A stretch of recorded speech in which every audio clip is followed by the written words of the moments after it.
ด่วนพี่น้องด่วนล่าสุดเกิดอีหยังขึ้นกับแม่น้องมะนาวไปน้อยมุกน้อยใจอีหยังเนาะพี่น้องเอ้ยเนาะถึงขั้นแบบว่าอ่าเว้าให้ไอ้เกดมันนี่เลยว่าถ้าเจ้าสิมาอยู่น่ะบอกว่าสิมาปลุกเพื่อนอยู่หน้านี่ก็บ่ต้องมาปลุกคอยบ่ให้อยู่แล้วก็ว่าถามลูกแล้วถามน้องมะนาวแล้วมึงสิไปกับผัวหรือมึงอยู่กับแม่ถ้ามึงสิไปกับผัวมึงไปเลยพากันหนีไปเลยบ่ต้องมาอยู่แถวนี้ต้องมาอยู่บ้านโคกนี่ป่าถือว่าแห้งถือว่าเดือดที่สุดพี่น้องแม่น้องมะนาวเครียดอีหยังบ่พอใจอีหยังเด้พี่น้องเอ้ยเนาะบัดนี้เนาะแต่เฮาได้เบิ่งแล้วก็ได้ฮู้ว่าเป็นอีหยังเพิ่นบ่พอใจอ้ายเกดมื้อนี้หรือว่าทางลูกเคยว่าลูกเคยเนี่ยบ่ให้เกียรติบ่ให้อ่าความเป็นศักดิ์ศรีของแม่เฒ่าเพิ่นความว่าเป็นจังซี่ความว่าเป็นแม่เฒ่าเนาะเพราะว่าอ้ายเกดนี่ว่าสิไปย้านเราหยังแม่เฒ่าแต่บ่ฮู้ว่าเราเว้ากับไผเนาะเห็นแม่เฒ่าได้ยินอาจสิเว้ากับเมียเราว่าความหมายที่เรา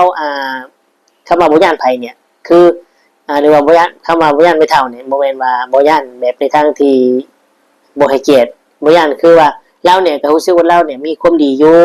ก็เป็นคนขยันดูมันอยู่แม่เฒ่าคือสิบ่เว้าคือสิบ่ให้เขาดอกข่อยบ่ย้านดอกคอเนี่ยคือว่าข่อยโอเคแล้วนี่คือความหมายของไอ้เกียรติมื้อนี้ถ้าบ่เชื่อไปในตู้คำจะพาไปเบิ่งไปชมคลิปของเราจักหน่อยนึงเนาะที่เฮาเรื่องงานจังซี่บ่เนาะบ่แม่นว่าญาติไม่เฒ่าได้เนาะแม่นบ่ย่านเพิ่นเว้าเพิ่นจมจังได๋ข่อยก็บ่ย่านถึงเพิ่นสิจมเพิ่นสิให้เฮาก็บ่ย้านดอกเพราะว่าเฮาก็บ่ย่านเฮาก็แปลว่าเฮาดูเฮามันผมบ่ได้เว้าให้เพิ่นได้เอาเอาเราเข้าใจคนละอย่างแสดงว่าเราเข้าใจผิดฉะนะ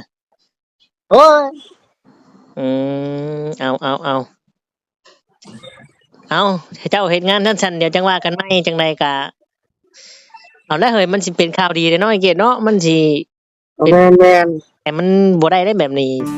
ไม่เท่าเว้าปันสุขคนสู่ชีวิตผ่านมรสุมท้องทับลงในใจเจอเรื่องร้ายทำให้เหลือเรี่ยวแรงแต่หัวใจยังไม่แพ้ไม่เคยสิ้นแสงยังคงแกร่งเดินหน้าสู้ต่อไปเพราะเราคือกับคนทักทายสบายดีและสวัสดี FC พ่อแม่พี่น้องหมู่เพื่อนเบิดทุกคนทุกท่านบ่ว่าสิเป็น FC ฝั่งไทยฝั่งลาวหรือต่างประเทศก็ยินดีต้อนรับเข้าสู่ช่อง YouTube ตู้คำปันสุขเด้อพี่น้องเอ้ยเนาะมาเจอมาพ่อตู้คำมื้อนี้พี่น้องเอ้ยเนาะก็อยู่ห้องคือเก่าเนาะหลังจากที่ว่าแล้วเวียกแล้วงานพี่น้องเอ้ยเนาะก็มาล่าสุดนี่พี่น้องเอ้ยเนาะล่าสุดสดๆร้อนๆถือว่าเดือดแห้งพี่น้องเอ้ยเนาะ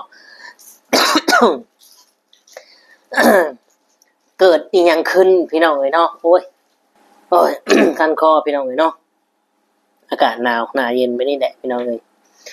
เกิดอีหยังขึ้นกับแม่น้องมะนาวพี่น้องเอ้ยเนาะเราบ่พอใจเราเครียดอีหยังเด้พี่น้องเอ้ยเนาะจะเป็นลูกเป็นแม่กันแล้วพี่น้องเอ้ยเนาะทางไอ้เกดมื้อนี้ก็ได้พี่น้องเอ้ยเนาะอีกบ่กี่เดือนข้างหน้านี่ก็สิได้จัดงานแต่งพี่น้องเอ้ยเนาะ สงสารน้องมะนาวนี่พี่น้องเอ้ยเนาะแม่น้องมะนาวก็ฮักเพลงน้องมะนาวอยู่บ่เนาะพี่น้องเนาะบ่อีบาปลูกบ่เนาะFC หลายคนที่สงสัยเนาะ FC หลายคนก็ว่าแม่น้องมะนาวเครียดอีหยังเป็นอีหยังบ่พอใจอีหยังเนาะพี่น้องเนาะ ตอนแรกFC เนาะหรือว่าตู้คำกับตู้ซิดเนี่ยได้คุยกันแล้วแล้วก็ผู้ใหญ่ใจดีหรือ FC เนี่ยให้ไปถามข้อเท็จจริงกับไอ้เกดมื้อนี้เนาะแต่ว่าพี่น้องเอ้ยไอ้เกดมื้อนี้เนี่ยเฮ็ดงานอยู่บริษัทนี่เราว่าเราหยุดวันอาทิตย์ไปได้แต่วันอาทิตย์เนาะ วันนี้ก็ไปได้แต่ว่ามันจะมืดจะค่ำเนาะเพื่อไปฮอดกันจะค่ำอยู่เนาะและวันนี้ตามที่ตัวคำโตคุยกับไอเกดมื้อนี้นะว่าจุดประสงค์ของเจ้าคำเว้าของเจ้าเนี่ยมันหมายความว่าแนวใดเนาะเพราะว่าไอเกดมื้อนี้เราก็ ได้ยอมรับว่าเราก็เว้าอยู่ว่าบ่ย้านเราว่าเนาะบ่ย้านดอกไม่เท่านั้นเราว่าสิย้านเราหยัง เราก็ยอมรับว่าเราได้เว้าอีหลีเว้าส่ำนี้แต่ว่าที่ข่อยบ่ย้านน่ะคือความหมายข่อยแนวนี้เราว่าข่อยบ่ย้านดอกว่าแม่เฒ่าสิเว้าสิว่าข่อยเพราะว่าข่อยเมื่อเนี่ยข่อยจะทำให้แม่เฒ่าเห็นข่อยดุข่อยมั่นขยันขันแข็งบ่ว่าบ่ข่อยเฮ็ดแล้วแม่เฒ่ายังสิให้ข่อยอยู่ถ้าว่าเว้าในเรื่องตัวนี้เนี่ยข่อยบ่ย้านแล้วว่าแนวนี้พี่น้องเอ้ยเนาะทุกคำมีคลิปเสียงที่ว่าให้ที่ว่าคุยกันกับไอ้เกมมื้อนี้เดี๋ยวจะขึ้นให้ FC ได้ฟังได้เบิ่งได้ชมนํกันเนาะว่าไอ้เกมมื้อนี้เนี่ยเราบ่ได้มีเจตนาเนาะก็ทำให้แม่น้องมะนาวเนี่ยเข้าใจผิดว่าลูกเขยเนี่ยบ่ให้เกียรติหรือว่าบ่ฮักบ่แพงไม่เท่านำบ่หรือว่าฮักแต่แพงแต่ลูกสาวเพิ่นบ่หรือว่าจังไดคือเว้าบ่ให้เกียรติเพิ่นอีหยังประมาณนี้เนาะเอา FC ที่ติดตามหรือว่าที่เบิ่งอยู่เนาะอยากให้ทุกคำไปหาไอ้เกมมื้อนี้บ่ไปคุยแบบนั่งคุยกันแบบต่อหน้าซึ่งหน้าเลยบ่หรือว่าจังไดเนาะพี่น้องเนาะหรือว่าสิไปมื้อแลงหรือสิไปวันอาทิตย์ก็คอมเมนต์กันเข้ามาเนาะพี่น้องเนาะบ่แม่นหยังดอกพี่น้องคืออีโตนเนาะอีโตนอีบาปสงสารน้องมะนาวพี่น้องเอ้ยเนาะถ้าว่ามีปัญหากับแม่เนี่ยมันยากพี่น้องเอ้ยเนาะก็ฮู้อยู่ว่าน้องมะนาวเป็นแนวใดก็ฮู้อยู่ว่าเป็นแนวใดเฮาก็ควรจะเข้าใจและให้อภัยซึ่งกันและกันเนาะและเรื่องซ้ำนี้หรือว่าเรื่องราวสิจังใดนะเฮาก็บ่ต้องแบบว่าเผาคิดให้สังเกตกันเนาะเพราะว่าทางตุซิดหรือว่าทางตุคามหรือทางผู้ใหญ่เองเนี่ยเพิ่นก็ติดตามตลอดและพร้อมสิซอยเหลือสิซื้อรถไถให้คือว่าสิปลุกฮอดเรือนให้เนาะงานแต่งก็พร้อมสนับสนุนแต่ว่าตุซิดเราก็ถ่ายในความเป็นจริงเราก็ถ่ายออกมาชีวิตจริงเลยบ่ได้หลอกบ่ได้ตัวบ่ได้บังหน้าคือจังซี่แหละเกิดเหตุเกิดเรื่องอิหยังในครอบครัวก็คือให้เพิ่นฮู้เบิดให้ผู้ใหญ่ฮู้เบิดเนาะบ่มีการไปว่าหลังไม้เพื่อให้พ่อแม่พี่น้องหรือว่า FC ผู้ใหญ่ที่เพิ่นเบิ่งเนี่ยเพิ่นได้พิจารณาช่วยกันเบิ่งแล้วก็มาแก้ไขปัญหาที่มันเกิดขึ้นอยู่ช่วยกันเนาะพี่น้องเนาะนี่มันสิมีปัญหาได้นี่พี่น้องเพราะว่าแม่น้องมะนาวเนี่ยได้เก็บเอาคำที่ไอ้เก็บนี่ว่าบ่ย่านดอกไม่เท่านั้นข่อยบ่ได้เฮ็ดหยังให้ดาวข่อยบ่ย่านดาวดอกข่อยดุมันปานนี้สิย่านเราหยังเราสิให้ข่อยหยังนี่คือความหมายของไอ้เกตมานี่แต่เฮาเว้าในทางโทรศัพท์เนาะบางเทื่อบางครั้งมันก็บ่ชัดเจนมันสัญญาณก็บ่มีเฮาก็อย่าเพิ่งตัดสินใจเนาะความดีของไอ้เกตมานี่ก็มีเนาะเราก็ซื้องัวซื้อควายจ้างไถหุดให้หุดหน้าบ้านเขาบ้านน้ำเราก็มีเพราะฉะนั้นเนี่ยเราคิดว่าเราความดีเราก็มีเนี่ยเราคิดจังซี่แหละเราถึงบ่ยันว่าไม่เท่าสิเว้าลาวเนาะแต่บ่คิดว่าไม่เท่าเข้าใจว่าข่อยนี่บ่ยันไม่เท่าบ่เกลียดไม่เท่าคือใส่ไม่เท่าเราบ่ได้มีเจตนาจังซั่นพี่น้องเอ้ยเนาะเอาถ้า FC ทุกคนบ่เชื่อหรือว่าจังไดเนี่ย เดี๋ยวทุกคำจะพาไปชมหรือว่าไปฟังเสียงการสนทนากับตู้คำพี่น้องเนาะคือตู้คำได้ยินว่านั้นมันก็บ่สบายใจเนาะและ FC ก็เข้ามาถามอยากรู้ความจริงจากปากไอ้เจมนี่นำแน่เพราะว่าตั้งแต่บ่ได้มีการสิแต่งงานหรือว่าเรื่องราวที่มีคนเข้าไปถ่ายกับ FC ก็ค่อยถามค่อยซัพพอร์ตค่อยให้กำลังใจน้องมะนาวอยู่แล้วเนาะและตอนนี้เนี่ยที่มันเกิดขึ้นเนี่ยหลายคนเนี่ยเจาะประเด็นด้วยว่าตั้งประเด็นแนวนี้แม่น้องมะนาวเนี่ยบ่แพงน้องมะนาวพี่น้องเอ้ยเนาะบ่ฮักน้องมะนาวซึ่งเป็นหยังคือว่านั้นน่ะเพราะว่าตอนเราให้สัมภาษณ์ทางตุชิตเราก็บอกแล้วว่าน้องมะนาวเนี่ยตีตลอดจักเป็นหยังอยากให้ได้ตีโลดจะแต่น้อยจนใหญ่อันนี้คือแม่น้องมะนาวเว้าเองเนี่ย FC โดยเกมมาคิดและพอมาเกิดเหตุการณ์แบบนี้แม่น้องมะนาวก็บ่ได้คิดใช้ลูกบ่ได้คิดใช่ว่าสิมีเกิดสิเกิดการแต่งงานเป็นเจ้าบ่าวเจ้าสาว อ่าคำเว้าอันใดบ่พอใจอันใดคิดว่ามันบ่อ่าสุภาพมันบ่ถูกบ่ควรก็เข้าใจว่าตัดไฟแต่ต้นลมแต่เราก็ต้องถามก่อนว่าสิ่งที่เพิ่นเว้ามานั้นเพิ่นมีจุดประสงค์แบบใดเว้าหมายถึงอิหยังความหมายเป็นจังไดเราต้องเข้าใจก่อนพี่น้องเอ้ยเนาะอันนี้คือทุกคำก็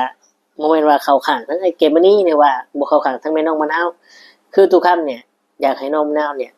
หรือว่าครอบครัวน้องมะนาวเนี่ยสมบูรณ์แบบและมีเสาหลักและมีเรือนมีชานมีรถไถให้ไถนาคือกับชาวบ้านประชาชนเฮาเนาะเพราะว่าจะมีผู้ใหญ่เพิ่นช่วยเหลืออยู่แล้วเนาะเฮาก็จะทำตัวให้มีปัญหาเนาะพี่น้องอันนี้ในมุมของตู้ค้ำได้เพราะว่าตู้ค้ำก็อยากซอยเนาะตู้ค้ำก็ซอยซ้ำที่ตู้ค้ำมีซอยมาตลอดแต่มาถึงจุดนี้แล้วเป็นหยังคือต้องแบบนี้นะพี่น้องเอ้ยเนาะตู้ค้ำก็เข้าใจนะเข้าใจว่าถ้าว่าไม่เท่าแน่นอนพี่น้องมันก็ต้องให้เกียรติซึ่งกันและกันไม่เท่าก็ต้องให้เกียรติลูกเคยก็ต้องให้เกียรติไม่เท่าแต่ว่าตู้ค้ำเนี่ยคิดแนวนี้เนาะในการที่เป็นผู้เฒ่าไม่เท่าเนี่ยตู้ค้ำคิดว่าเฮาเนี่ยก็ซ้ำลูกเพิ่นผู้นึงเนาะซ้ำลูกเพิ่นผู้นึงคำว่าผู้เฒ่าไม่เท่าเนี่ยเพราะว่าเพิ่นก็เลี้ยงลูกเพิ่นมาให้เฮาแล้วเพราะว่าครอบครัวเฮาหรือลูกเมียเฮาก็ซ้ำชีวิตเฮาแล้วซ้ำชีวิตเฮาแล้วเป็นจุดหนึ่งในชีวิตเฮาเพิ่นเลี้ยงชีวิตเฮาส่วนหนึ่งมาแล้วนี่เด้เนาะตู้ค้ำคิดว่าตู้ค้ำบ่ได้คิดแบบว่าพ่อเฒ่าไม่เฒ่าลูกเคยได้คิดว่าเฮาก็ซ้ำลูกเพิ่นผู้นึงเพิ่นก็เอิ้นมึงกูจังซี่ลูกแต่ในความเป็นที่ของประเพณีตามระเบียบกฎหมายเนี่ยมันก็ยังมีข้อแปลว่าเคยกับไม่เฒ่าหรือว่ามันยังมีเคยคือเคยแม่นแต่มันมีตรงนี้ก็มีอยู่ในตามที่ของประเพณีก็มีตามหลักสูตรหรือว่าตามฮีตของมันเนาะถ้าเคยเนี่ยเคยขึ้นเทิงห้องหรือว่าขึ้นขึ้นอย่างเงี้ยก็เทิงห้องนะเคยขึ้นบ่ได้เพราะว่าเคยดิพี่น้องตัวที่เขาเข้าใจในมุมนี้ในส่วนของที่ว่าตาเขามองบ่เห็นเนาะแต่ว่าบางครอบครัวหรือว่าบางนั่นก็คือว่าแหละแม่เนาะทำแม่คนนึงแล้วทำแม่คนที่สองนะพี่น้องเนาะเขาก็ให้เกียรติบ่แม่นว่าเต็มไม่เท่าพ่อแม่เฮานี่แท้ๆเขาก็ยังให้เกียรติเพิ่นก็ยังเคารพเพิ่นนะคำว่าพ่อแม่พี่น้องเนาะบ่จำเป็นต้องว่าเป็นพ่อเฒ่าแม่เฒ่าอีหยังประมาณนี้นะสำหรับทุกคำนะแต่ว่าเรื่องนี้ก็ต้องพิจารณาเบิ่งนะพี่น้องต้องไต่ตองมาให้เก็บมื้อนี้แล้วเว้าแบบใดแม่น้องมะนาวจะให้อภัยบ่จะเชื่อบ่หรือแบบใดเฮาก็บ่ฮู้คือกันเนาะพี่น้องเนาะใจเพิ่นเนาะไม่ใจเฮามีแต่ว่าเอ้าเดี๋ยวทุกคำจะพาไปเบิ่งไปชมคลิปนำกันไปก่อนไปก็ขอขอบคุณ FC หลายๆที่เขาเบิ่งมาชมกดไลค์กดแชร์ให้เนาะกดติดตามกด Subscribe ให้แล้วก็ขอบคุณที่ว่าเขามากดเบิ่งและบ่ข้ามโฆษณาเนาะที่สำคัญถ้าว่าทุกคำเว้าผิดพลาดประการใดคำใดบ่เหมาะสมก็กราบขอโทษขออภัยแล้วก็แนะนำเข้ามากันได้เนาะทุกคำพร้อมเอาไปปรับปรุงพี่น้องเนาะไปเบิ่งไปชมไปฟังคลิปเสียงนำกันเลย ข่อยบ่มีหยังบ่มีคำสิเว้าอีหยังกับเพิ่นดอก คือว่าเพิ่น เว้าอีหยังโอ้ข่อยว่าสิกล้าเว้าเด้ นั่นแหละจังว่าน่ะเจ้าไปเบิ่งในคลิปตู้ชิดติล่ะจะเบิ่งแล้ว เบิ่งแล้ว เจ้าได้ยินเนาะไปทางเว้าน่ะ ได้ยิน เออ เพิ่นเว้าแต่ว่าเว้าก็ยาวเพิ่น มันเป็นเรื่อง ข่อย มันเป็นเรื่องจริงบ่หรือว่าแนวใด โอ้ยเป็นเรื่องจริงทั้งหมดนะ เอ้ามันบ่แม่นไม่เท่าคือเว้านั่นฉะมันบ่คือได้นี่ เอ้า เออ เจ้าเห็นในคลิปน่ะเจ้าก็คิดว่าข่อยเว้าจังได๋ให้เพิ่นเนาะ บ่ไอ้ข่อยได้เบิ่งคลิปตู้ชิดเราโทรคุยกับแม่น้องมะนาวบอกว่าเว้าเรื่องลูกเขยนะแล้วเอ้าไอ้เกดวันนี้เว้าหยังว่าบ่ยันไม่เท่าแลว่าเอ้าแล้วแม่นบ่ ก็เลยโทรไปเล่นน้ำไม้เกดก่อนว่ากับไอซีว่าแม่นบ่ว่า FC อยากให้นั่นน่ะนะมันเป็นข่าว เราก็บ่อยากให้เฒ่านี่มันยังจะผิดซะหมอ ฮะ ว่าเว้าว่าบ่ย้านเพิ่นดอกจะสิผิดซะหมอเว้าข่อยเว้าจังซี่คำเดียวนี่ โอ้บ่ย่านหยังอะน่ะเพิ่นเว้าหยังจังว่าบ่ย่าน ก็สิผิดเด้อเว้าหยังก็บ่ย้านนะเว้าความซื่อนี่เพิ่นเว้าหยังข่อยก็บ่ย้านนะ เอา เขาค่อยบ่ได้เว้าหยัง เบ้าไปว่าเบ้าคล้ายๆไปว่าเฮาแบบเบ้าแบบบ่ย่านแบบเรื่องงานจังซี่บ่เนาะบ่แม่นว่าย่านไม่เฒ่าได้เนาะ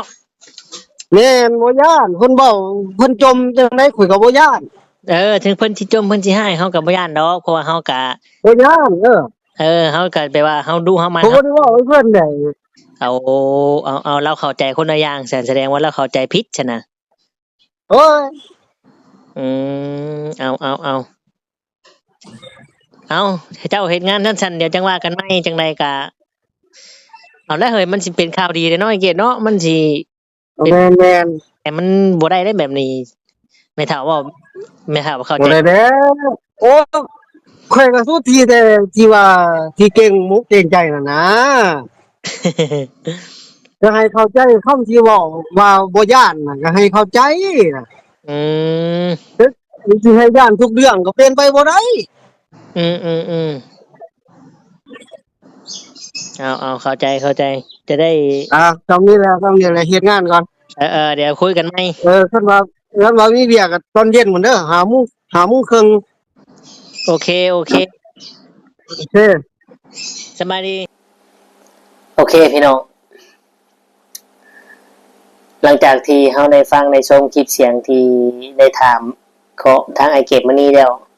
FC ของทุกคำหรือว่า FC ที่เป็นห่วงน้องมะนาวคิดว่าจังใดเนาะคิดว่าไอเก็บมานี่เนี่ยจะถอยบ่เมื่อได้ยินกับหูกับหางว่าแม่เนี่ยแม่เฒ่าเนี่ยเว้าได้นี่แล้วแม่เฒ่าจนถามลูกว่ามึงสิไปกับผัวบ่คือสิอยู่กับแม่ถ้าเจ้าบอกว่าสิมาปลุกเฮือนอยู่นะคอยก็ไม่ปลุกสิพากันไปปลุกทางใดก็ไปนี่คือคำเว้าของแม่เฒ่าที่เว้าในคลิปเนาะซึ่งผู้เฮาเป็นลูกเคยเด้ว่าทั้งไอ้เกมนี้เนี่ยได้ฟังแล้วก็คิดว่าจังไดนะ FC คิดว่าไอ้เกมนี้สิคิดจังไดและคนที่น่าสงสารที่สุดเนี่ยคือน้องมะนาวพี่น้องเอ้ยคนที่น่าสงสารที่สุดนี่คือน้องมะนาวมื้อน่าเชื่อว่าทุกสิ่งทุกอย่างเนี่ยที่ดำเนินการมาตัวซีกับซัพพอร์ตหรือว่าซอยเหลือมาตลอดเนี่ยรวมถึง FC พ่อแม่พี่น้อง ผู้ใหญ่เนาะรวมถึงตัวทุกคำเองก็ยังมีแบบนี้อีกเกิดขึ้นอีกนะพี่น้องเนาะแล้วแทนที่จะได้รับข่าวดีเนาะแต่มันก็กลายเป็นแบบนี้มันรู้สึกว่ามันเป็นแล้วได้พี่น้องเนาะกับชีวิตครอบครัวน้องมะนาวมันมีแต่กรรมบังไอ้ดีบ่พี่น้องเนาะมีแต่ว่าให้กำลังใจให้เกมมันนี้เนาะเดี๋ยวท้อบางเทื่อเพิ่นก็ยังบ่เคยมีลูกเคยแต่เพิ่นก็น้อยอกน้อยใจเนาะที่เกมนี้ได้เว้าแบบนั้นแต่ที่จริงแล้วความเจตนาที่เว้ามันก็บ่มีดอกพี่น้องเนาะความหมายของเรามันคนละแบบกันไม่เท่ากับเข้าใจอีกแบบนึงเนาะลูกเคยเว้าไปอีกแบบนึงเว้าในทางที่บ่ได้แม่นว่าที่ให้ไม่เท่าเครียดแต่ไม่เท่าว่าเข้าใจไปทางนั้นทั้งที่บ่ดีเนาะพี่น้องเนาะเอากับประมาณนี้เนาะจากใดเฮาก็มีแต่ว่าติดตามถ้าว่า FC ทุกคนอยากให้ทุกคำไปสอบถามเรื่องราวเท็จจริงหรือว่าจังใดนั่งคุยต่อหน้ากันกับทักหรือว่าคอมเมนต์เข้ามาบอกพี่น้องเนาะ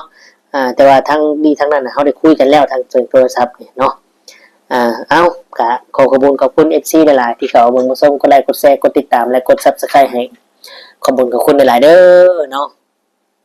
ถ้าว่าคำใดที่ทุกคำเว้าผิดพลาดประการใดเว้าบ่เหมาะสมบ่สุภาพอันใดก็กราบขอโทษขออภัยนำคือเก่าเนาะพี่น้องเนาะตั้งแต่ทุกคำอาจสิอุทาบ่ถึงการแต่ก็ทักมาบอกมาเตือนกันได้อันใดที่บ่แม่นบ่เหมาะสมก็บอกทุกคำจะได้เก็บเอาไปพิจารณาและเปลี่ยนตัวเองและปรับปรุงตัวเองใหม่พี่น้องเนาะเอาสำหรับคลิปนี้ทุกคำก็คือสิได้ขอตัวอำลาพระจากพ่อแม่พี่น้องไปหนาวเด้อพี่น้องเด้อดูแลสุขภาพกันแน่เอาท้ายนี้สุดนี้ก็คือสิได้กล่าวคำว่าสบายดีและสวัสดีครับ